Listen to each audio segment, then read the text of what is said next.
Good afternoon, I'm Shawn Yao and this is One News Now. The government is looking to increase the supply of pork in the metro to manage prices. To tell us more, we have Maricel Halili joining us live from Mandaluyong. Hi, Mase. How is the government planning to do this?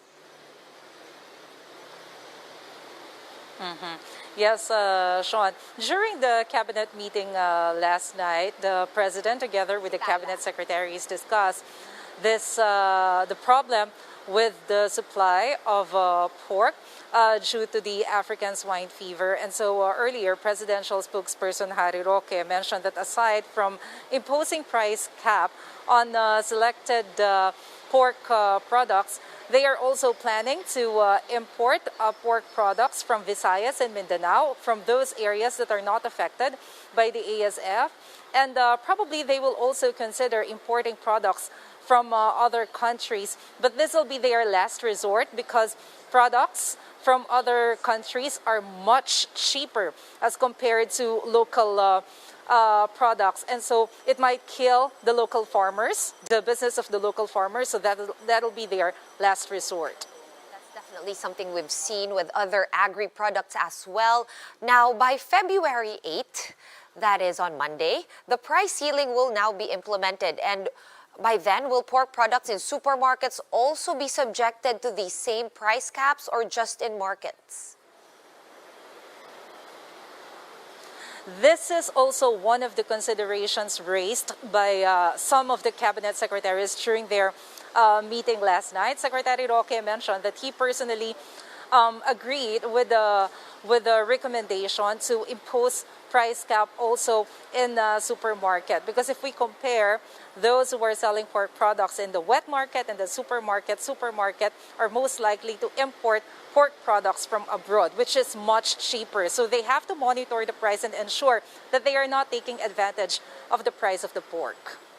All right. Now, ex-Health Secretary Esperanza Cabral had something to say about how the government should approach its information drive to improve vaccine confidence. I'm sorry for switching topics on you, but what did the former Health Secretary say? Yes, you're right, Sean. Former Health Secretary Cabral is also concerned about the worries of the public when it comes to vaccination, especially after the recent survey showing a pretty low confidence of the public. Secretary Cabral said that it is important for health experts, especially those personnel coming from the health department, to talk about the vaccine and encourage the people to be inoculated because they have more credibility as compared to other government officials such as politicians. So she is encouraging the health experts to talk to the public and explain the significance of having vaccinated of anti-COVID. True enough, we've heard a lot of experts give their opinions and, share in the burden of educating people about the vaccine. Now, still on vaccines, Mase, we have President Duterte saying before that he actually prefers the Chinese or Russian vaccines. Now, yesterday, we were all talking about how Sputnik V's efficacy rate was at 91.6%. That is, of course, higher than the efficacy rates of the Chinese vaccines. What now happens to this? Are they going to, fast track the EUA of Sputnik? Actually, this report, Sean, is a welcome information for Malacanang Pala. Secretary Roque said that it is a positive news that the efficacy rate of Gamaleya, or the vaccine which will come from Russia, is at 91%. So it's a good news. The government continues to talk with the Russian vaccine manufacturer to ensure that we will be having a supply anytime soon. So, of course, the preference of the president remains the same. He still prefers to have vaccine from China and Russia, especially considering his relationship with these two countries. That's right, totally in line with this foreign policy shift earlier on his term. Thank you so much for all those updates. Maricel Halili joining us live from Mandaluyong City. Janssen Pharmaceuticals is expected to start clinical trials of its vaccine in the Philippines within the week. In today's Laging Handa briefing, Science and Technology Secretary Fortunato de la Peña said the trial will take a month or less. De la Peña also noted that Sinovac and Clover, which have also secured approvals for vaccine trials, will start either this month or in March. He explained that the move is still part of Phase 3 testing to help developers and our local experts see how these shots will affect Filipinos. O yung clinical trials kasi bahagi pa yan ng phase 3 testing, ano? Yung vaccine clinical trials na isasagawa ay makakadagdag pa para sa kanilang datos tungkol sa efficacy. One Chinese official is calling for an enthusiastic and scientific view on the possible origin of COVID-19.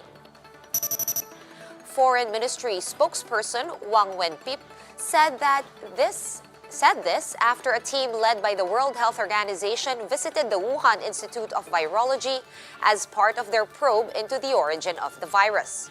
Wang said all sides must provide sufficient information so that experts can properly conduct research on the matter. Some have claimed that a leak from the Wuhan lab caused the outbreak, but experts have not found any evidence to support this. We'll have more stories after this short break. Stay with us.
You're still watching One News Now. I'm Sean Yao.